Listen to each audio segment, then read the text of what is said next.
Hello, everyone. This is Bill Giannone, and I welcome you to day 4 of our 10 Days to a Better Company. Today, we're going to discuss our materials and supplies costs. As you've noticed in the last few sessions that we've had, we're trying to determine how we can work on working better out in the field, making our production better, and making our finances better. Well, the only way to do that is to analyze not just our revenue, which we did in days 1 and 2, but we also want to analyze our costs.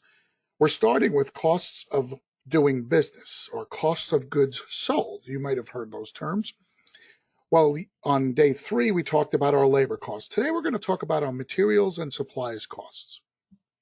It's real important to talk about these costs because, once again, if we can get a real good handle on what it's costing us to do work, we can work on our margins and we can work on our profit and we can put more money in our pockets. So we need to get a grip on our supply numbers. In most restoration companies, materials and supplies are purchased as needed without regard to what they cost. The attitude most times is, hey, we need plastic, let's go get plastic. Or we need garbage bags and PPE, let's get garbage bags and PPE. We're not really savvy shoppers when it comes to that because when we need them, it's usually because we just got a call and we don't have anything in the warehouse. So we need to understand this. We need to understand what it's costing us, not just on the job, but what is it costing us throughout the year? Are we buying efficiently and successfully, and can we do better? So before we know how to answer that question, we need to analyze our numbers. Once again, let's do our analysis. Let's add up all of our invoices for supplies and materials purchases that we made throughout the last year. Once again, let's take that sum and divide it by the amount of projects, the number of projects we had during the year. I know it doesn't always work this way. Some projects require a hell of a lot of materials and PPE, and other projects require almost nothing. But I want to get an idea for our numbers of what the average amount is. This number will help us because we'll be able to look at this amount as an average, the way we did with our average labor, and come up with really good barometers and metrics moving forward. We always ask the question, why does it matter? Consumables expenses are very minor compared to labor on a per project basis, but not including them in your math gives you a false outlook on profitability. If you think you're doing work at an 80% profit margin and forget about buying your materials, and now your materials end up costing you another 5% or so, that's a big difference at the end of the year when you talk about your bottom line profit. Remember, guys, $1 million business, 1% difference is $10,000. Every time we can save money on labor or materials costs, that goes right to the bottom line.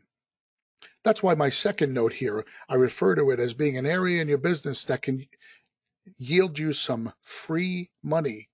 Simply understanding your purchase habits and your costs can result in changes to your procedures and add instantly some profit to your bottom line. That goes right in your pocket. Anecdotally, I'll tell you a story about a company that does about $1.5 million a year. They are a CREST member, and they do about $1.5 million a year of mitigation. And we did this analysis for them a couple of years ago, and then we changed around some of the purchasing responsibilities, and we started to be able to shop around. Instead of buying everything from one supplier, we now use 3 different suppliers, depending on what they can price us at for their best price on different things. So instead of getting one bulk delivery at one price, we're getting 3 deliveries. We're also buying more in bulk. We're not allowing our guys to ever go to Home Depot except in emergency.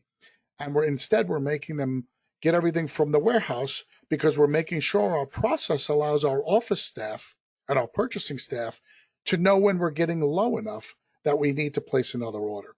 So those orders are placed on an as needed basis, but no less frequently than once a month. So we always know we've got a good supply in hand. We've got the warehouse space to be able to handle it, but it really required just having shelving to be able to store it properly, not really taking up a ton of warehouse space. Guys, the bottom line is that we were able to drop our costs on materials and supplies by 3.5% of the revenue. We went from 7% of revenue costs to 3.5%. So we cut it in half by doing that. And that enabled us on $1.5 million company to be able to save over $50,000. That $50,000 went right into the owner's pocket. We did nothing in the business except change how we purchased our supplies. It's that powerful, guys. So you don't have to be a monster company and you don't have to spend a ton of money to realize you can make great savings just by working on those systems. If any of you have any questions regarding that particular system or any other system, as you know, you're free to contact myself or Dick Wagner anytime as members of the Crest Network. And I want to thank you on behalf of Dick and myself. I want to thank you for being a Crest member, and I want to thank you for paying such close attention and following through with our series. Our next entry in this series will be day 5. We're going to talk about putting all the numbers together and developing gross profit. I want to thank you so much, and you guys have a great day. Bye-bye.